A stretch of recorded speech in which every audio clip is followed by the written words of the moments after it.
प्रयागराज महाकुंभ में आध्यात्म के लिए देश विदेश से न सिर्फ साधु संत बल्कि श्रद्धालु भी बड़ी तादाद में यहाँ पहुँच रहे हैं। इस वक्त हमारे साथ कुंभ नगरी से स्वामी राघवाचार्य जी हैं, उनसे बात करते हैं। स्वामी जी, इस बार के कुंभ में क्या अलग और अद्भुत नजर आ रहा है बाकी जो 2013 में कुंभ हुआ था या अर्ध कुंभ 2019 में हुआ था उससे? कुंभ, जितने भी कुंभ हुए हैं सभी कुंभ आध्यात्मिक और धर्ममय और संतों का महान समागम है।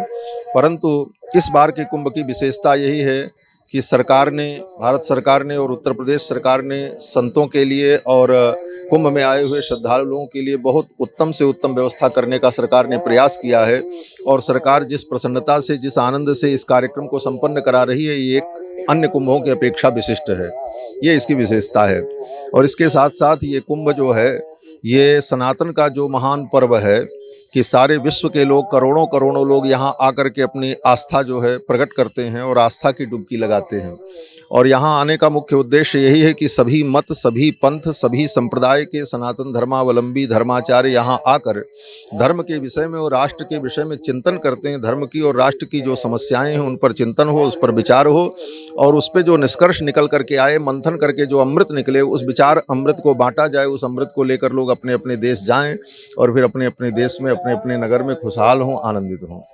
महाराज जी, अभी देखा जा रहा है कि वक्फ बोर्ड की तरफ से लगातार सरकारी, प्राइवेट, हर जगह जो जमीनें हैं उन पर अपना दावा किया जा रहा है। कुंभ में भी उन्होंने कुछ जमीन पर अपना दावा किया है। तो ऐसे में क्या सनातन बोर्ड नहीं बन जानी चाहिए? जिस तरह से वक्फ बोर्ड है, देवकीनंदन ठाकुर की तरफ से 27 जनवरी को एक धर्म संसद भी इस पर बुलाई गई है। तो गठन हो इसका सनातन बोर्ड का, इस पर क्या कहेंगे?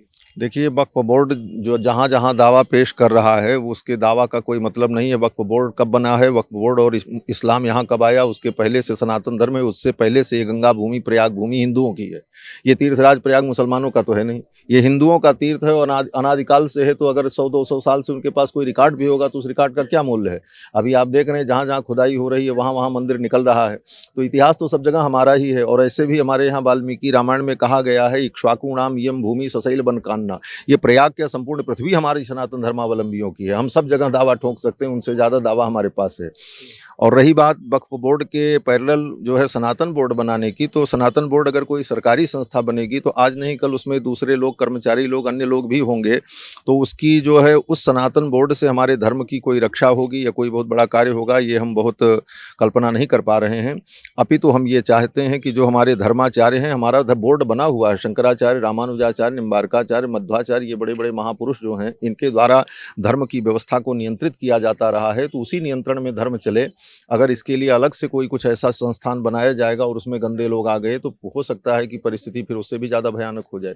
इसलिए हमारे धर्माचार्यों का सम्मान बना रहे, धर्माचार्यों के नेतृत्व में धर्म की व्यवस्था चलती रहे और यही अनादिकाल से होता चला आया। उसी में हम सुरक्षित हैं और उसी में हम संवर्धित होते रहेंगे। यदि सनातन बोर्ड का गठन होता है तो उसका प्रारूप किस तरह का होना चाहिए, जो आशंका आपने भी जाहिर की? अगर सनातन धर्म का बोर्ड गठित होता है तो उसमें भारत के 4 मान्य शंकराचार्य, चारों पीठ के, और रामानुजाचार्य, मध्वाचार्य, निम्बार्काचार्य और वल्लभाचार्य और रामानंदाचार्य, ये जो आचार्य परंपरा है, जो सनातन धर्म, वेद, उपनिषद, गीता और पुराण और ब्राह्मणादि ग्रंथों को मानने वाले शुद्ध सनातनी लोग हैं, ऐसे सनातनी धर्माचार्यों का बोर्ड बने और वह बोर्ड इस व्यवस्था का नियंत्रण करे, तब उस बोर्ड का महत्व होगा। अन्यथा नामचीन लोग और कोई भी व्यक्ति उस बोर्ड में सम्मिलित होकर के करे तो उसके हाथ से धर्म का नियंत्रण अगर होगा तो वह अनुकूल नहीं होगा। आज हम लोगों के बीच में शरीर से नहीं है लेकिन अपनी चेतना से और अपनी लेखनी से आज भी हमारे आपके मध्य में विद्यमान हैं।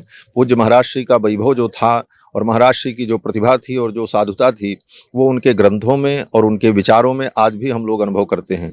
इस प्रयाग की पावन भूमि पर, झूसी में, प्रतिष्ठानपुर में प्रभुदत्त श्री ब्रह्मचारी जी महाराज ने जो कीर्ति स्थापित की है और पूरे भारतवर्ष में नाम संकीर्तन और सनातन धर्म का उन्होंने जो प्रचार किया है, वह प्रचार जुग जुगों तक लोगों को आध्यात्म की प्रेरणा देता रहेगा। पूज्य महाराज श्री का मैंने साक्षात दर्शन नहीं किया परंतु उनके ग्रंथों में उनका दर्शन मुझे प्राप्त हुआ। उन्होंने भागवत पर जो लिखा है, श्रीमद् भागवत की भागवत चरितामृत और महात्मा कर्ण और भागवती कथा और भी अनेकानेक उनके जो अद्भुत ग्रंथ हैं, उन ग्रंथों के स्वाध्याय से उनकी भावना, उनकी चेतना और उनकी लेखनी का प्रसाद मुझे भी प्राप्त हुआ है। और अभी कल की कथा में अपने शिविर में मैं कथा कर रहा था तो श्री कृष्ण गोविंद हरे मुरारे हे नाथ नारायण वासुदेव, इस कीर्तन का जब प्रसंग आया तो मुझे एक संस्मरण याद आया कि हमारे पूज्य स्वामी जी कहा करते थे कि पूज्य महाराज जी श्री ब्रह्मचारी जी महाराज सदा इस कीर्तन का उच्चारण किया करते थे, श्री कृष्ण गोविंद हरे मुरारे हे नाथ नारायण वासुदेव।